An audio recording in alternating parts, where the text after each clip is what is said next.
साथ संगत जी, प्रेम से कहना धन निरंकार जी।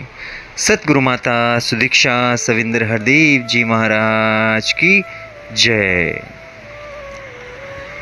आज फिर से बाबा जी द्वारा रचित हरदेव वाणी से छंद नंबर 1 तू ही निरंकार।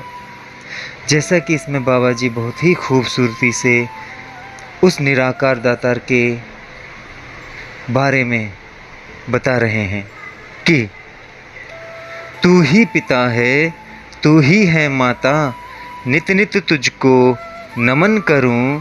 तू ही है बंधु, तू ही है भ्राता, नित नित तुझको नमन करूं। बिल्कुल सत्य वचन उस निराकार दातार का ही अंश हर प्राणी में मौजूद है और वो हमेशा मौजूद रहेगा, चाहे ये प्राणी मौजूद रहे या ना रहे, लेकिन वो हमेशा मौजूद रहेगा। ये जितना भी हमें इन आँखों से दिखता है ये सब नष्ट होगा, एक ना एक दिन ये सब नष्ट होगा। लेकिन जो परमात्मा स्वरूप ज्योति हमारे हृदय में जल रही है वो हमेशा थी, हमेशा है और हमेशा रहेगी ही। इसीलिए बाबा जी अपने विचारों में कहते हैं कि तू ही पिता है, तू ही है माता, नित नित तुझको नमन करूं। हम समझते हैं कि जहाँ मतलब जिस गर्भ से हमने जन्म लिया है वही हमारे असली माता पिता हैं, लेकिन सतगुरु के सत्य ज्ञान से हमें यह पता चलता है कि हमारे जो असली माता पिता हैं वह कोई और हैं, क्योंकि अगर वो नहीं होता तो हम कहाँ से आते। जब वो परमपिता परमेश्वर है तभी तो ये ज्योति आई, तभी तो ये ज्योति आई और तभी तो एक बालक ने जन्म लिया, वरना ये ज्योति ही नहीं होती तो कोई जन्म ही नहीं लेता। तो असली माता पिता तो हमारा वही दातार है, वही निराकार पर ब्रह्म है। तू ही है बंधु, तू ही है भ्राता, नित नित तुझको नमन करूं। सब कुछ तू ही है। ये रिश्ते नाते जो भी हैं ये तो इस संसार में आके एक दूसरे को हमने नाम दिए ताकि एक दूसरे को हम जान सकें, ठीक है। जैसे चीज़ों का नाम नहीं देते, ये कुर्सी हो गई, ये टेबल हो गया, है ना। अब सब चीज़ों को एक ही नाम रख दो, मतलब सबको टेबल ही कहो, चाहे वो बेड हो चाहे वो अलमारी हो, सबको टेबल ही कहो, तो कैसे पता चलेगा कि कौन सा टेबल है, कौन सी अलमारी है, कौन सा बेड है? नहीं पता चलेगा ना। तो इसलिए जितनी भी चीज़ें हैं उनको अपनी सुविधा के लिए हमने हर किसी को एक नाम दिए। उसी प्रकार इस संसार में जब हम पैदा हो रखे हैं तो एक दूसरे को जानने के लिए कुछ ना कुछ हम नाम दे देते हैं, लेकिन एक जो नाम है उस जीव का वो एक ही नाम है। उसी नाम के सहारे हम भवसागर से पार हो जाते हैं। ये भवसागर ही तो है, उलझे हुए हैं इसमें, ठीक है। और ये बाहर जाने भी नहीं देता, बड़ा कठिन होता है क्योंकि ये संसार ही इतना चंचलमयी है। जहाँ देखिए आप इन आँखों से जो दृश्य देखते हैं वहीं ये मन लग जाता है, वहीं ये मन खो जाता है। जग करता है भाग्य विताता, नित नित तुझको नमन करूं। सुख सागर आनंद दाता, नित नित तुझको नमन करूं। देखो कितनी सुंदर बात कही है कि इस जग का करता, इस जग का निर्माण करने वाला, इस ब्रह्मांड का निर्माण करने वाला भी कौन है? तू ही है। इसलिए मैं और किसी को क्यों नमन करूं, मैं तेरे को ही नमन करता हूं। क्योंकि जब तू ही सब कुछ है मेरा और आखिरकार मुझे तुझ में ही समाना है, तो मैं कहीं और क्यों जाऊं, सीधे तेरे को ही नमन करूं। आपको यहाँ से अगर मुंबई जाना है ना, और आपको कोई बोले कि नहीं नहीं मुंबई मत जाओ, आप यहीं पे उतर जाना, क्या बोलते, थोड़े से आगे जाके ये पटना बिहार की साइड में ही कहीं पे उतर जाना, ठीक है।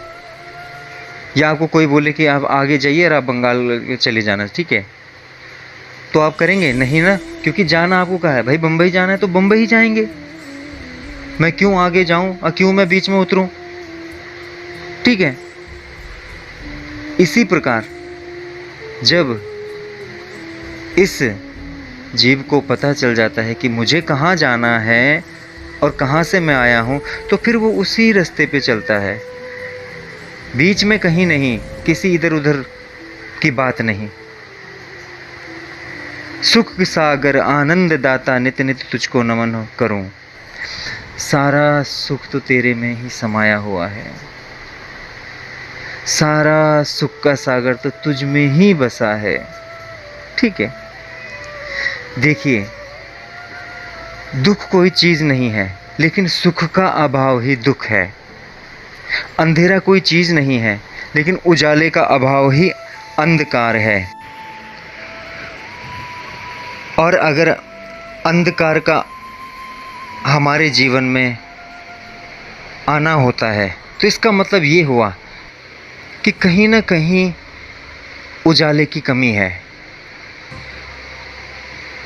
आप एक चीज़ देखिए, कोई कमरा है, ठीक है, और वहाँ अंधकार है, तो आप अंधकार को कैसे हटाएंगे बताइए।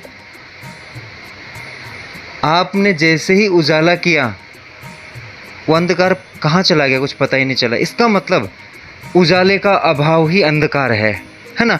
इसी प्रकार हमारे जीवन में भी अगर दुख होते हैं, तो इसका मतलब सुख का अभाव है। आप सुख को आने दीजिए, दुख अपने आप ही चले जाते हैं। लेकिन हमारे जो सुख होते हैं वो सांसारिक होते हैं, ठीक है।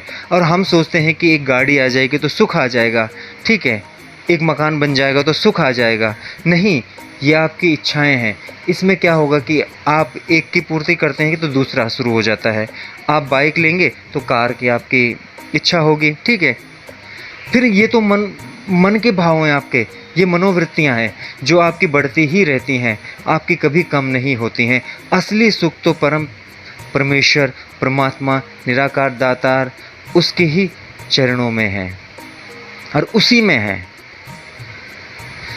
वहाँ वो सुख ऐसा सुख है कि जब आप उस आनंद का अनुभव करेंगे ना, अनुभव, ठीक है, अनुभव बहुत बड़ी चीज़ है, एहसास, ठीक है, उसका अनुभव करेंगे ना, तो आपको ये सारा संसार भी तुच्छ लगेगा, बहुत छोटा लगेगा, शून्य लगेगा उसके सामने, बिल्कुल। इसीलिए देखो, संत महात्माओं को देखो, उनको किसी चीज़ का लोभ लालच नहीं होता है। क्यों?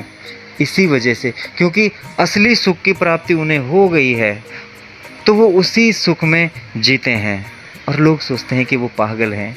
अरे पागल ही हैं, पा और गल, जिसने पा लिया और निगल लिया है, उसके लिए फिर क्या, इसीलिए उन्हें पागल कहा जाता है, ठीक है।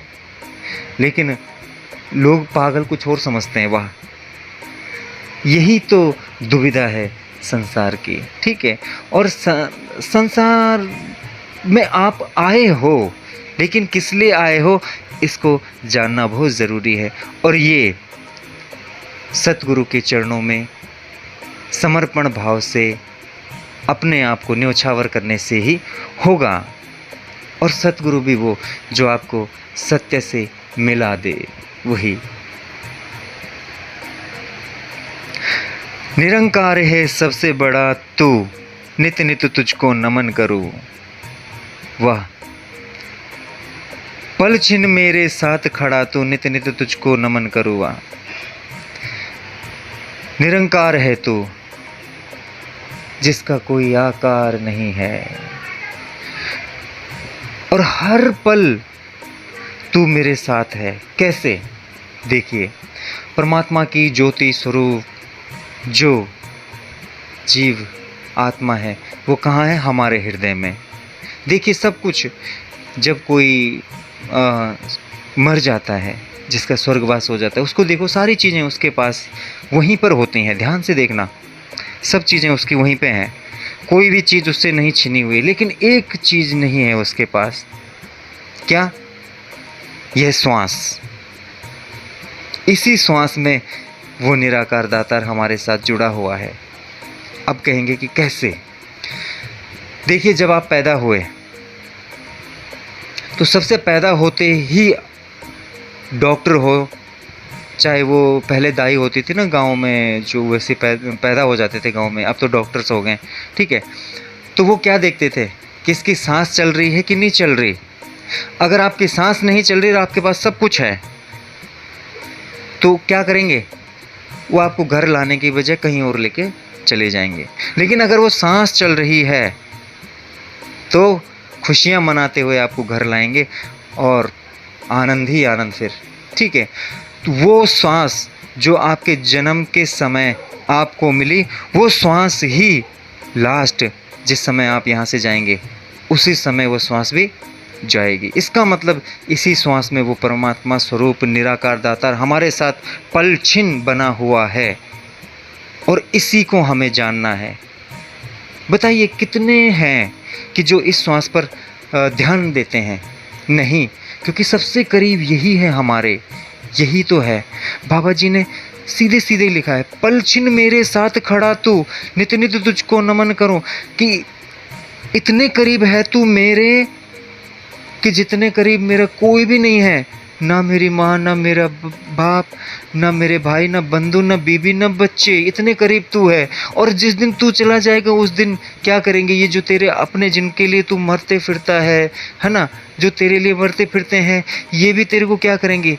ये जो इतने प्यार करते हैं शरीर से, कभी गाल खींचेंगे, कभी बोलेंगे ये तू मेरा लल्ला है, तू मेरा ये है, तू मेरा वो है, बिल्कुल चिपक के रहते हैं।